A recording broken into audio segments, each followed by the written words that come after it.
আজকে আমরা প্রিন্সেস কাট ব্লাউজ করব, ড্রাফটিং এবং স্টিচিং এবং কাটিং।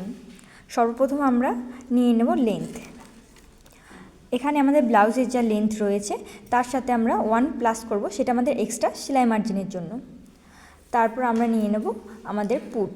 যেহেতু আমাদের এখানে ব্লাউজটি 4 ভাগের 1 ভাগের ড্রয়িংটা হচ্ছে, তার জন্য পুটের আমরা হাফ করে নেব। তারপর আমরা আর্মহোলের জন্য যা রয়েছে আমাদের মাপ, সেই মাপটি নিয়ে নেব, আর্মহোলের মাপটি।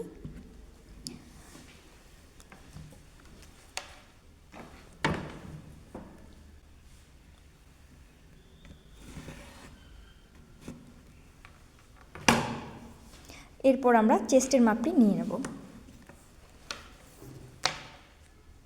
আমাদের চেস্ট যা রয়েছে তাকে আমরা 4 ভাগে ভাগ করে 2 এক্সট্রা নেব, ওটা আমাদের সেলাই মার্জিনের জন্য।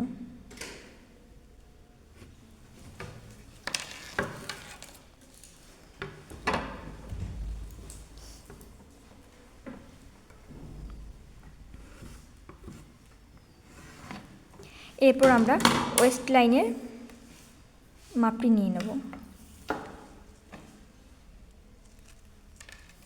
এখানে আমাদের ওয়েস্ট যা রয়েছে তাকে আমরা 4 ভাগে ভাগ করে তার সাথে 2+ করব, সেটা আমাদের এক্সট্রা সেলাই মার্জিনের জন্য।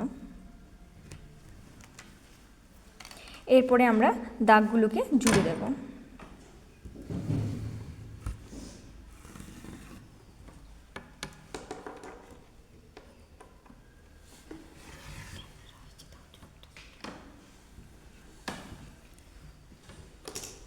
এরপর আমরা আর্মহোলের এবং গলার শেপটি দিয়ে নেব। এখানে আমরা আর্মহোলের শেপটি দেওয়ার জন্য 1 ইঞ্চি আপ করছি, এটা শুধুমাত্র শেপের জন্য। এখানে আমাদের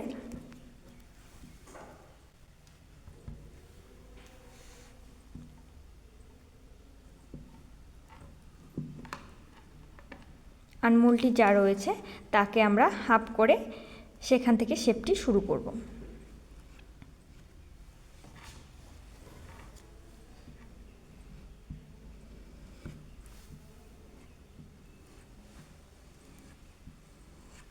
এরপরে আমরা গলার শেপটি দিয়ে নেব।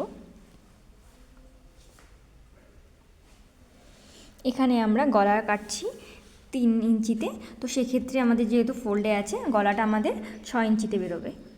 এবং গলার গভীরতা বা ডিপ যদি বলি সেক্ষেত্রে নিচ্ছি, যেহেতু এটা আমাদের ব্যাক, তাই 3 ইঞ্চি।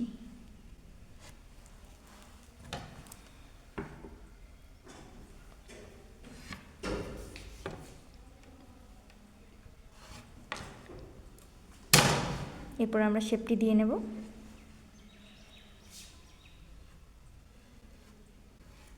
এরপরে আমরা কাঁধের জন্য 1/2 ইঞ্চি ডাউন করে দেব, ফিটিংসটি ভালো আসার জন্য।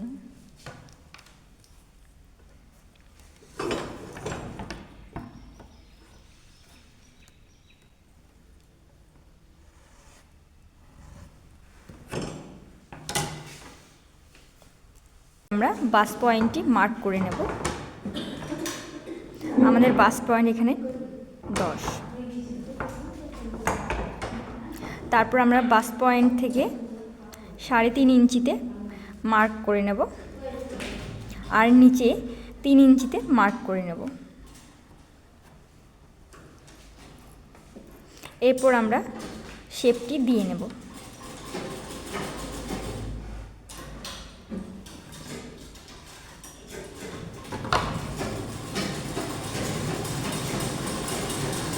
এখানে আমরা প্রায় 2.5 ইঞ্চি আপ করব,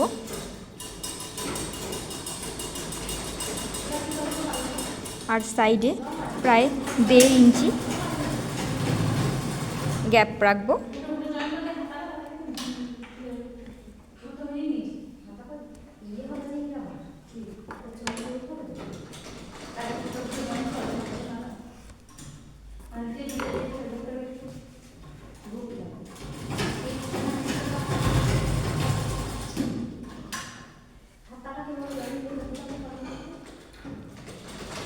এরপর আমরা আস্তে আস্তে শেপটি দিয়ে দেব।